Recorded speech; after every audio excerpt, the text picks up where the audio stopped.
Որ արձագանքեք։ Ինչի արձագանքեք։ Պարոն վարչապետ, արձագանքի ընթացքում եւս մեկ միտք եմ ուզում ձեր դատին հանձնել, այսպես ասած, որը, չգիտեմ, տարակուսանք է առաջացնում առնվազն, այս մարդը հիշողության հետ խնդիր ունի, թե լավ կարողանում է մանիպուլացնել, ասում է ռուսական զորքը այնտեղ կանգնած է, նկատի ունի Լեռնային Ղարաբաղը, 2000 հոգի անվտանգությունն է պահում ու վատ չէին անում իրենց ֆունկցիաները, մինչև մի պահ։ Այդ ընթացքում Հայաստանի ղեկավարը գնում է Պրահա եւ ասում է ընդունում եմ Ադրբեջանի կազմում, ու ռուսների հետ չի բանակցում, տեղակել չի պահում։ Ու ըստ էության դրանով Ռուսաստանին որպես միջնորդ այդ միջնորդի աթոռը տակից վերցնում է։ Հիմա ուզում եմ հասկանալ, իրապես հիշողությունն է խնդիրներ առաջացնում արդեն, թե զուտ վարժ ստել գիտի։ Գիտեք, ես այդ իրադրության մասին էլ այս ամբիոնից գոնե մի քանի անգամ խոսել եմ։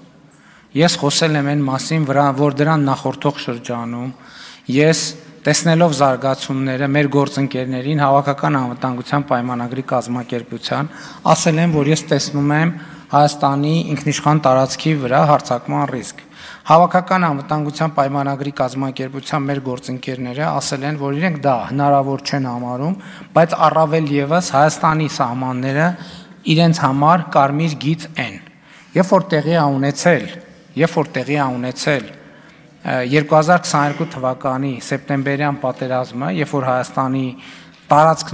ներխուժում է տեղի ունեցել, ընդ որում դա առաջինը չի եղել։ Եկեք վերադառնանք, դրանից առաջ եղել է 2021 թվականի նոյեմբերի իրադարձությունները, դրանից առաջ եղել է 2021 թվականի մայիսի իրադարձությունները։ Ես այդ երկխոսությունը, ես ձեզ ուղիղ եմ ասում, համարել եմ Հայաստանի Հանրապետության համար անհարգալից, եւ ես այո որոշում եմ կայացրել, որ Հայաստանի կառավարությունը պետք է ճանաչի Հայաստանի տարածքային ամբողջականությունը, Հայաստանի Հանրապետության տարածքային ամբողջականությունը։ Նրանք, ովքեր մինչև հիմա չեն արձանագրել, թե ինչ է տեղի ունեցել 2022 թվականի հոկտեմբերի 6-ին, պետքա նորից վերադառնամ եւ արձանագրեմ 2022 թվականի հոկտեմբերի 6-ին, ինչքան դա աբսուրդ հնչի, Հայաստանի վարչապետը ճանաչել է Հայաստանի Հանրապետության տարածքային ամբողջականությունը, այո, նաեւ հարևանների տարածքային ամբողջականությունը, որովհետեւ մեր երկրի տարածքային ամբողջականությունը պարփակված է մեր հարևանների տարածքային ամբողջականությամբ։ Իսկ եթե Լևոն Տեր-Պետրոսյանը, Ռոբերտ Քոչարյանը, Սերժ Սարգսյանը այս մտքի հետ բանավեճ ունեն, ուղիղ եթերում հրավիրում եմ, շարունակում եմ նրանց հրավիրել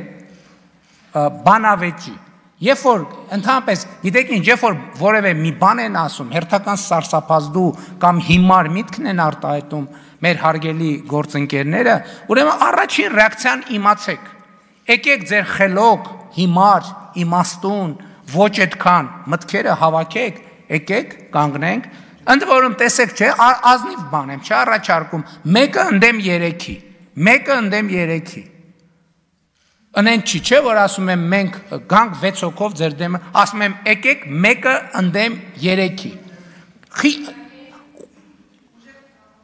Հա, էլ չեմ ասում են մարդու համար, որը տենց բան է, դուք, հա,